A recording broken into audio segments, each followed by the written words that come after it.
Hello friends, welcome to my channel competitive English with primary TET. তো বন্ধুরা, number sentence সিকোয়েন্সের class fifth class নিয়ে কিন্তু আমরা আজ চলে এলাম। তো এর আগে আমরা 4টে ক্লাস কিন্তু অলরেডি আপলোড করে দিয়েছি। তো সেই ক্লাসগুলো তোমরা যারা দেখোনি, ক্লাসগুলো কিন্তু অবশ্যই তোমরা দেখে নেবে। তোমরা বুঝতেই পারছো, আবগারিতে কিন্তু 4 থেকে 5টা কোশ্চেন কিন্তু নাম্বার সিকোয়েন্স থেকে কিন্তু এসছে, সেন্টেন্স সিকোয়েন্স থেকে। তো তোমরা তাহলে বুঝতেই পারছো এই টপিকটা কিন্তু কত গুরুত্বপূর্ণ হতে চলেছে।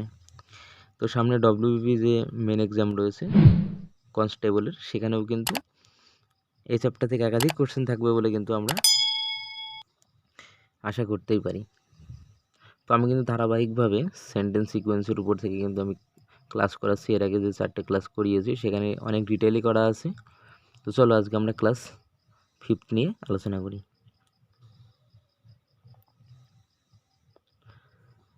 তো দেখো, আজকের ক্লাসে দেখো 6টা সেন্টেন্স দেওয়া আছে। প্রথম সেন্টেন্স আর দেখো ফার্স্ট সেন্টেন্সে কি আছে, Megha was carrying a cup of tea. আর সিক্সথ সেন্টেন্স যেটা দেওয়া আছে, still she managed to hold the cup and saucer firmly. তো দেখো 1 আর 6 এটা খুব বেশি ফ্যাক্ট না, এটার ক্ষেত্রে কোনো ভীষণ যে গুরুত্বপূর্ণ সেরকম কোনো ব্যাপার না। তো এখান থেকে দেখো নাম্বার 1 যেটা আছে, Megha was carrying a cup of tea. Megha কাপে 1 কাপ টি নিয়ে যাচ্ছিল, চা নিয়ে যাচ্ছিল, এটুকু আমরা বুঝতে পারছি। তো আমি আমার পূর্ববর্তী ক্লাসগুলোতে আমি আলোচনা করেছিলাম যে নাম্বার সিকোয়েন্স অর্থাৎ সেন্টেন্স সিকোয়েন্সে যেটা খুব গুরুত্বপূর্ণ ভূমিকা পালন করে সেটা হলো যে সাবজেক্টটা নাউন হচ্ছে। তো আমরা জানি নাউনের পরিবর্তে একটা কি প্রোনাউন বসে, ঠিক আছে। তো এবার দেখো তাহলে মেঘার পরিবর্তে কি হবে, নিশ্চয়ই সি প্রোনাউন বসবে। তো সি দেখো কোথায় কোথায় আছে, সি আছে দেখো পিতে আছে, আর এ আছে, আর এসে আছে, কিউতে কিন্তু নেই। তার মানে আমরা বুঝতে পারছি কিউ কিন্তু প্রথমে কখনো কিউ থাকবে না, প্রথমে কিন্তু কখনো কিউ থাকবে না। তাহলে দেখো অপশান ডি কিন্তু অলরেডি ক্রস হয়ে গেল। প্রথমে যেহেতু কিউ থাকবে না, তাই অপশান ডি কিন্তু আমাদের কোনোভাবে আনসার হবে না। বোঝা গেল? আচ্ছা দেখো তাহলে আনসার কি হচ্ছে দেখো। এবার দেখো মেঘা চা নিয়ে যাচ্ছে, তাই তো। আচ্ছা কোথায়, তারপর দেখো পিটা আমরা পড়ি, পি দেখো পিতে কি আছে, she did not notice a স্টুল on her way. তো মেঘা যেখান দিয়ে যাচ্ছে তার রাস্তায় কি আছে, একটা টুল রয়েছে, একটা স্টুল রয়েছে। আচ্ছা ওটা হলো, তারপর একটা পড়ি দেখো আরেরটা দেখো, আর শি ফেল ওভার ইট, সে এটার উপর পড়ে গেল, মানে ওই যে টুলটা ছিল টুলের উপরে পড়ে গেল। আচ্ছা তাহলে আমরা এটুকু বুঝতে পারলাম যে পির পরে কিন্তু আর হচ্ছে, ঠিক আছে, এটুকু আমরা বুঝতেই পারলাম। আর টুল রয়েছে, এই যে টুল, তারপরে তো আগের টুল তারপরে তো পড়বে, ঠিক আছে, তাই তো। তাহলে সেক্ষেত্রে আমরা বুঝতেই পারছি যে পি এর পরে কিন্তু আর হবে, তাই তো। তো পি এর পরে আর কোথায় আছে দেখো তো, দেখো পি এর পরে কিন্তু, পি এর পরে আর কিন্তু আমরা এই যে অপশান বিতেও কিন্তু পাচ্ছি, আর অপশান সিতেও কিন্তু পি এর পরে আর রয়েছে। আচ্ছা অপশান এতেও কিন্তু তাই রয়েছে। আচ্ছা এখান থেকে আমরা ক্লিয়ার পাচ্ছি না। আচ্ছা তারপরে দেখো,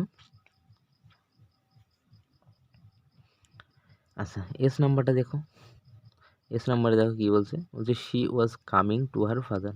তাহলে সে তার বাবার কাছে আসছে, মানে তার বাবাকে চা দিতে আসছে। তাহলে দেখো আমরা একটু বুঝতে পারলাম যে মেঘা প্রথম যে সেন্টেন্সটা এখানে রয়েছে, এই যে সেন্টেন্সটা, এরপরে কিন্তু আমরা আমাদের এই সেন্টেন্সটাকে কিন্তু আমরা নিতে পারি একদম এটার পরে কিন্তু আমরা এই সেন্টেন্সটাই কিন্তু আমরা নিতে পারি এটাকে। মানে এখানে দেখো বলছে মেঘা চা নিয়ে যাচ্ছিল, কোথায় চা নিয়ে যাচ্ছিল, এই যে শি ওয়াজ ক্যারিং, এটা দেখো she was carrying, coming to her father. তাহলে সে তার বাবার কাছে যাচ্ছিল। তাহলে দেখো আমরা কিন্তু এখানে বুঝতেই পারছি যে আমরা প্রথমে কাকে নেব। প্রথমে দেখো প্রথমে আমরা কিন্তু এসকে নেব, ঠিক আছে, প্রথমে কিন্তু আমরা এসকে নেব। আচ্ছা চা নিয়ে যাচ্ছিল, আচ্ছা চা নিয়ে তাহলে আমরা এসটাকে পেয়ে গেলাম। এবার দেখো কি হচ্ছে, তো চাটা কোথায় নিয়ে যাচ্ছে, চাটা কোথায় নিয়ে যাচ্ছে, চাটা নিশ্চয়ই কোথায় ওর বাবা যেখানে কাজ করছে সেখানে নিয়ে যাচ্ছে। কোথায় কাজ করছে দেখো, her father was in the garden, গার্ডেনে কাজ করছে। তাহলে এসের পরে কিউ, এসের পরে কিউ কোথায় আছে দেখো তো, আমরা অলরেডি তখন দেখলাম ডি তো হতো, তো আমরা প্রথম থেকে যদি দেখি এসের পরে কিউ, এস আর কিউ কিন্তু পাশাপাশি থাকবে। দেখো এস আর কিউ কিন্তু পাশাপাশি কোথায় রয়েছে, অপশান সিতে রয়েছে। ইয়েতেও আছে দেখো, এখানেও আছে, কিন্তু এস আর কিউ ঘটনা প্রথমে হচ্ছে, তারপরে কিন্তু আরও দুটোর ঘটনা হবে। কিন্তু এখানে কি তাই আছে, এখানে কিন্তু কখনো আর দুটো ঘটনা হবে, এস কিউ তো সবার শেষে আছে, তাই কোনোভাবে কিন্তু এটা হচ্ছে না। আর এস কিউ যেহেতু প্রথমে হবে, এটা তো হচ্ছেই না, আর এটা তো আমাদের আগেই ক্রস হয়ে গেছে। তাহলে কিন্তু আমাদের অপশান সি কিন্তু আমাদের এখানে কারেক্ট আনসার হয়ে যাচ্ছে, অপশান সি কিন্তু আমাদের এখানে কারেক্ট আনসার হচ্ছে। দেখো বাকিটা একটু দেখি। দেখো এস কিউ তো হলো, এটা হলো এস হলো, এটা কিউ হলো। তারপরে দেখো, তারপরে আমরা এটা করবো, দেখো পিটা চলে আসবে। দেখো তো সে কি, ওই যে সে যাচ্ছিল, যার রাস্তাটা স্টুল ছিল, স্টুলটা দেখেনি। আচ্ছা আগে স্টুলের প্রসঙ্গ আগে আসবে, তারপরে তো তার উপর পড়বে। আরও একটা ব্যাপার আমরা বুঝতে পারছি, দেখো এই যেখানে স্টুল আছে দেখতে পাচ্ছ, স্টুলও কিন্তু একটা নাউন, ঠিক আছে। তো এর পরিবর্তে কে কোন প্রিপজিশন কোন প্রোনাউন বসবে, ইট বসবে। যেখানে ইট আছে, এই যেখানে ইট রয়েছে, তাই সেই দিকে আমরা বুঝতে পারছি পি যেটা আছে এটা কিন্তু সবার আগে হবে। তাহলে আগে পি হবে, তারপর আর হবে, তাই তো। তাহলে পি আর আর দেখো অপশান সিটা দেখো, পি আছে তারপর দেখো আর আছে। আর প্রথম দুটো যেটা আছে আগে এস হবে পরে কিউ হবে, বুঝতে পারলে। তাহলে আমরা কিন্তু এইসব ট্রিক্সগুলোকে কাজে লাগিয়ে কিন্তু খুব ইজিলি মাত্র কয়েক সেকেন্ডের মধ্যে 10 থেকে 15 সেকেন্ডের মধ্যে কিন্তু আমরা এই আনসারগুলো কিন্তু আমরা করে ফেলতে পারি। কিন্তু আমি এখানে একটু এক্সপ্লেন করছি বলে সেক্ষেত্রে হয়তো একটু আমার টাইম লাগছে, কিন্তু এক্সামের সময় কিন্তু 10 থেকে 15 সেকেন্ডের মধ্যে কিন্তু আমরা আনসার করে ফেলতে পারবো এই ট্রিক্সগুলোকে কাজে লাগিয়ে। তো চলো পরেরটাতে চলে যাই।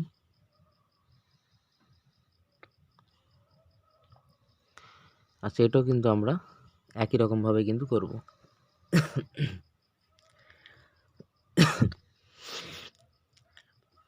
আচ্ছা দেখো এখানে 1 নাম্বার, নাম্বার 6 এখানে দেওয়া আছে। তো এখানে সবার আগে আমরা একটা নাউন কিন্তু আমরা আগে খুঁজে বার করব। দেখো পিতে, কিউতে, আর এস, এই চারটের মধ্যে দেখো কোথায় নাউন দিয়ে স্টার্ট হয়েছে দেখো তো। দেখো এ গ্যাং অফ ডেকয়েটস, এটা কিন্তু নাউন দিয়ে স্টার্ট হয়েছে, দেখেছো। তাহলে দেখো নাউন দিয়ে যেহেতু স্টার্ট হয়েছে, তাহলে আমরা কিন্তু বুঝতে পারছি এটা কিন্তু এস দিয়ে স্টার্ট হবে। তো এস দিয়ে কোথায় কোথায় স্টার্ট হয়েছে দেখো, দেখো তো অপশান এতে কিন্তু এস নেই, তাহলে অপশান এ কিন্তু আগে কাটা হয়ে গেল। তাহলে বি সি ডি এর মধ্যে আমাদের আনসার আছে। আর শেষের পরে কী হয় দেখি, সরি, আচ্ছা অপশান সি, অপশান সিতেও কিন্তু এস দিয়ে স্টার্ট হয়নি। তাহলে দেখো আমাদের বি আর ডি এর মধ্যে কিন্তু আমাদের আনসার আছে। এবার আমরা চটপট দেখে বলি। আচ্ছা দেখো এস দিয়ে যেটা শুরু হলো এটা কিন্তু নাউন, এ গ্যাং অফ ডেকয়েটস সেটা কিন্তু একটা নাউন রয়েছে। তো এরপরে একটা কী প্রোনাউন বসবে দেখো, এরপরে দে বসতে পারে। আবার দেখো তো দে বসার আগে কি কোনটা বেশি গুরুত্বপূর্ণ, দেখো সাম অফ দেম ওয়্যার এসকেপড কনভিক্টস। দেখো ওই ডেকয়েটসগুলো সম্বন্ধে আরও বেশি ইনফরমেশান কে দিচ্ছে দেখো, আর সাম অফ দেম ওয়্যার এসকেপড কনভিক্টস। তো ওই ডেকয়েটসগুলোর মধ্যে যারা ওই কলোনিতে মানে একদল ডাকাত ওই কয়েকটা কলোনিতে প্রবেশ করলো, তো ওই ডাকাতগুলো বলছে সাম অফ দেম, ওই ডাকাতগুলোর মধ্যে কিছু ডাকাত কী ছিল, ওরা এসকেপড কনভিক্টস, পলাতক আসামি ছিল। তাহলে কিছু ডাকাতগুলোর মধ্যে কিছু কিন্তু পলাতক আসামি ছিল। তাহলে এদের ব্যাপারটা কিন্তু, তাহলে দেখো আরটা কিন্তু আমরা অবশ্যই নিতে পারবো, এসের পরে আর নিতে পারবো। তাহলে এসের পরে আর, দেখো এসের পরে কী হবে, আর হবে। এসের পরে আর কোথায় আছে, এসের পরে আর দেখো কোথায়, অপশান ডিতে কিন্তু রয়েছে। অলরেডি বুঝে গিয়েছে অপশান ডি কিন্তু আমাদের কারেক্ট আনসার কিন্তু হচ্ছে, অপশান ডি। এটাও কিন্তু আমাদের কারেক্ট আনসার হবে না। তো তারপরে দুটো অপশান আমরা চেক করি। দেখো এস আর হলো, এই যে এস হলো, তারপরে আর হলো। আচ্ছা তারপরে দেখো, আচ্ছা দেখো কিউতে, they had weapons in their hand, তাদের হাতে কি অস্ত্র ছিল, অস্ত্রশস্ত্র ছিল।